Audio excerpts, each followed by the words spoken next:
There is a deadline sitting over this market right now like a storm cloud. President Trump has given Iran until 8 p.m. Eastern Time tonight to begin the process of reopening the Strait of Hormuz, warning of what he called a complete demolition of Iran's power plants and bridges if that condition is not met. Bitcoin is trading at $69,123 as I record this, holding just below $70,000, a level it has tried and failed to break through all week.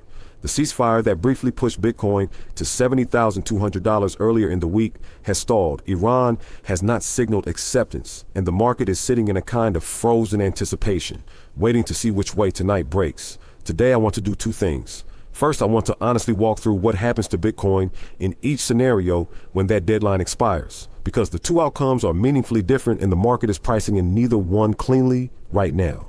Then I want to show you what is happening beneath the surface in the institutional flows and on-chain data today, because despite all of the uncertainty, some very large actors are making very specific moves, and understanding what they are doing is at least as important as watching the geopolitical headlines.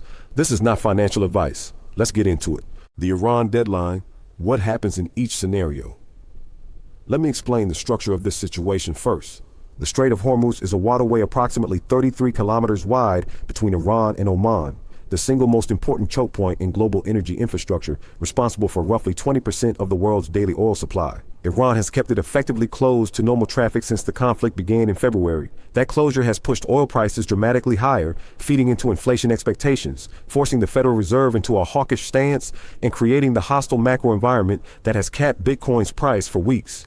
Understanding that chain, straight, oil, inflation, Fed, Bitcoin, is the key to understanding both scenarios. Scenario one is a deal. If Iran agrees to begin reopening the strait before tonight's deadline, risk assets move quickly. Oil pulls back, inflation expectations ease. The Federal Reserve's rate hold posture becomes less entrenched. Capital that has been sitting defensively in treasury bonds and the US dollar starts looking for somewhere to go.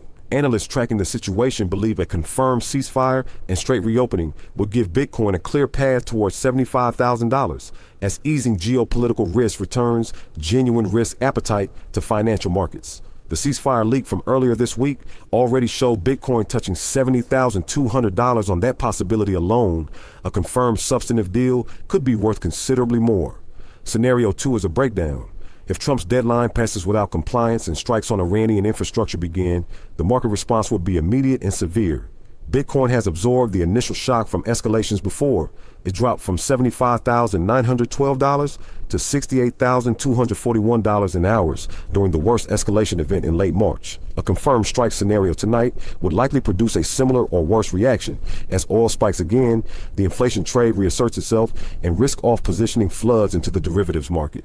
The 5-year Treasury yield has already climbed to around 4% from 3.55% over the course of this conflict, and another escalation leg would push yields higher still, directly tightening the financial conditions that have kept Bitcoin range-bound. There is a third possibility that nobody wants to say out loud, but that has actually been the most common outcome throughout this conflict. Another extension. Trump has set and moved deadlines before. Iran has rejected terms but not triggered immediate military response. The market, which has been whipsawed back and forth on conflicting signals for weeks, has been conditioned by this experience into a kind of paralysis. It cannot fully commit to either direction while the situation remains genuinely unresolved. That paralysis is visible in the price chart. Bitcoin grinds sideways in a narrow band, unable to break $70,000, but also unwilling to break down meaningfully below $68,000. What changes that paralysis is a definitive outcome. Either scenario one or scenario two ends the waiting. The sideways grind continues only for as long as the diplomatic ambiguity does. $471 million in one day, what the ETF data is saying. Here's where the picture gets genuinely interesting, because while the headlines point at uncertainty, the institutional money flows are pointing at something different. On Monday, spot Bitcoin ETFs recorded $471.3 million in net inflows, the highest single-day total in over 6 weeks, exceeding the previous high of $506 million set on February 25th. This Monday's inflow also directly erased the $173.7 million in net outflows recorded just 6 days earlier on April 1st, showing how quickly institutional positioning can flip. The breakdown of where that money came from is worth naming. BlackRock's IBIT, the world's largest Bitcoin ETF, led the session with $181.9 million. Fidelity's FBT added $147.3 million. ARK Invest, and 21 shares ARKB brought in another $118.7 million. Grayscale, Bitwise, and VanEck all recorded additional inflows on the same day. This is not one fund making a contrarian call. This is 6 separate institutional products run by some of the most conservative asset managers on the planet, all moving capital into Bitcoin on the same day at the same time, while the geopolitical situation overhead remains unresolved. Spot Ethereum ETFs also recorded $120.2 million in inflows on Monday, the strongest single-day reading for Ethereum products since mid-March. The institutional risk-on signal crossed both assets simultaneously. The significance of these numbers is structural rather than speculative. Since early March, Strategy has acquired 46,233 Bitcoin directly. During that same period, miners have produced only approximately 16,200 new Bitcoin. That means Strategy alone has absorbed nearly 3 times the total fresh supply created by every miner on the planet during that window. When you layer $471 million in ETF inflows on top of that, you begin to understand why Bitcoin's price has held as well as it has despite genuinely hostile macro conditions. The demand side of this market is absorbing supply at a rate that is preventing the kind of capitulation collapse that the macro environment alone might otherwise produce. The whale move and what the positioning data tells us. Against that institutional backdrop, there is a signal today that deserves honest acknowledgement. On-chain data from Arkham Intelligence shows that a single Bitcoin wallet transferred approximately 300 Bitcoin, worth roughly $20 million, to a Binance deposit address this morning. The wallet accumulated around 513 Bitcoin between January and March 2025 at an average acquisition price of approximately $97,541 per coin. With Bitcoin currently near $69,000, that holder is sitting on a meaningful paper loss. And the move to Binance, where you can sell, suggests the holder may be looking to limit further downside exposure. It is important to be precise about what this means and what it does not mean. Moving Bitcoin to an exchange is not the same as selling it. The transfer could be portfolio restructuring, internal fund management, or collateral for a derivatives position.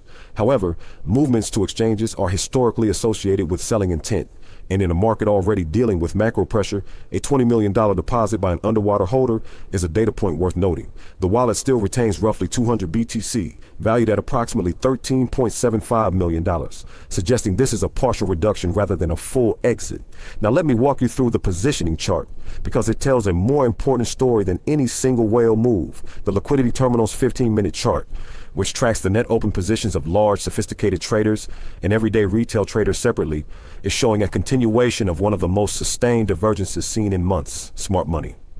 Net open position is reading approximately positive 2040, and if you were looking at the histogram on this chart, you would see almost entirely green bars stretching back across the past week, a consistent, unbroken signal that large, sophisticated traders have been net long Bitcoin through this entire period of uncertainty. Retail net open position, by contrast, is reading approximately negative 954, with a histogram that is almost entirely red across the same period, and the bars have been growing deeper red toward the right edge of the chart.